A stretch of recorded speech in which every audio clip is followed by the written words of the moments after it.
a much wider topic. It's something you all need to know a little bit about, I have confirmed that Philip Baker will come next term to talk to us about treaty interpretation. He's probably the preeminent person in the world on this topic, so it's quite something to have him come. For those of you that are doing international tax law this term and not doing international tax law advanced topics, if you want to come and hear him, you can. You'd be most welcome. I'll put something on, we'll put something so that people are aware of that, and you can come if you wish. He's quite entertaining too. He's very entertaining. He tells jokes all the time. Well, yeah, he's got some good stories, he will tell you. He's a brilliant lecturer. When we're looking at interpretation, the thing that we go back to is the Vienna Convention. How many people have come across the Vienna Convention?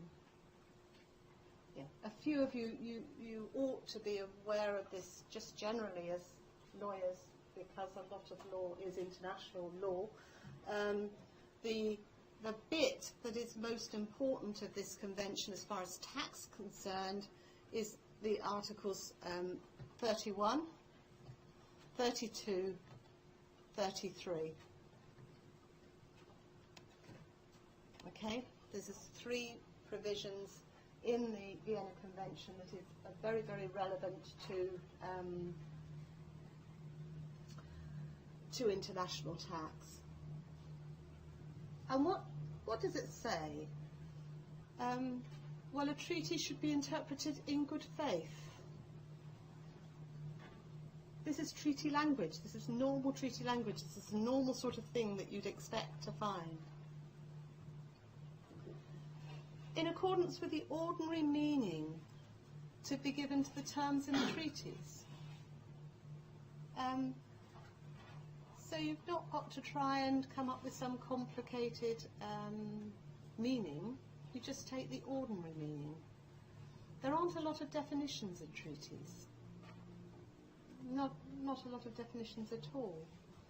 And you've got to try and give that ordinary meaning to the terms of the treaty in their context and in the light of the objects and purpose of the treaty. Which is why that title of the treaty and the preamble of the treaty that I talked about before is just so important. Because it talks about the avoidance of double taxation. That's important.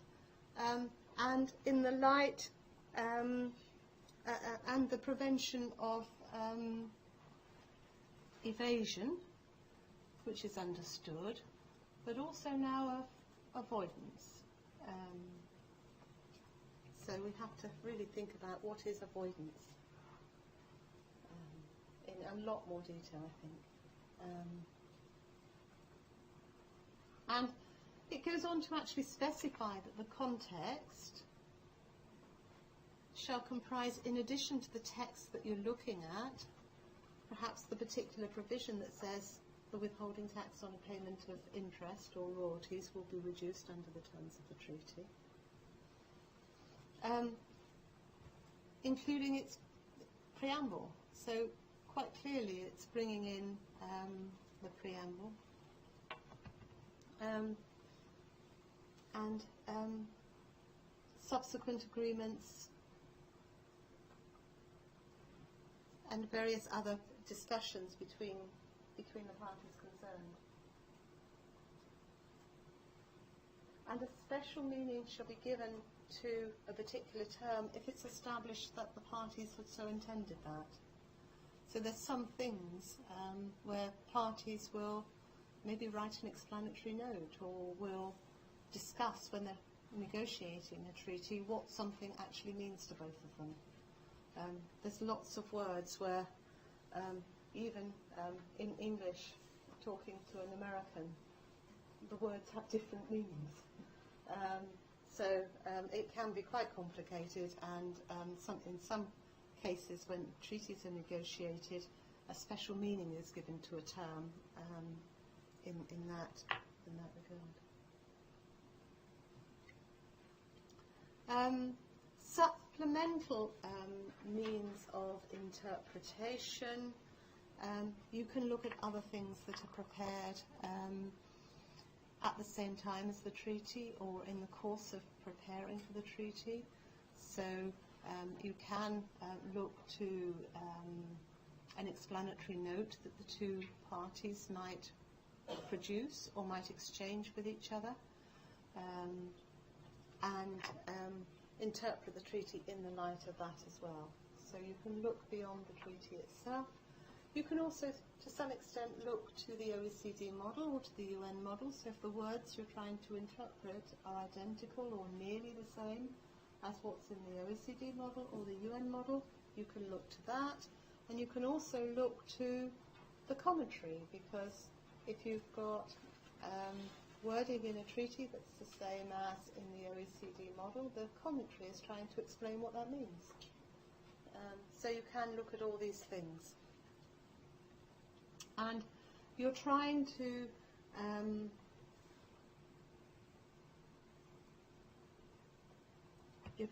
really get to a reasonable interpretation of the treaty. Many double taxation treaties are authenticated in more than one language. If you Google how many French tax treaties or how many German tax treaties there are an awful lot more, because there's probably 3 versions of a number of them, because they tend to be written in more than one language. And they might say slightly different things. But if they're authenticated and they're official texts, then each of them carry that same weight. So you really have a difficulty if one treaty clearly says one thing, one treaty clearly says another, about how you deal with that.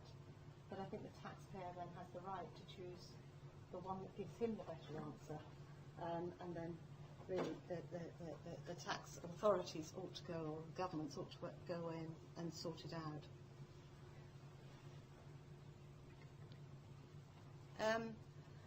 There was quite a good article written by a PhD student a while back, and I've put that on the reading list. I don't know, hopefully it will be findable still.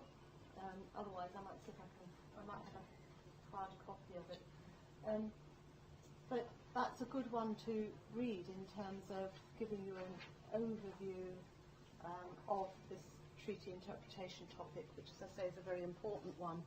And actually a lot of you, if you're coming to Philip's lecture next term, you might like to read it first, because then you can ask him some difficult questions, and he will enjoy that. He will enjoy that a lot. But also have a look at any case law on any of these areas, any treaty case law in any of the areas that countries that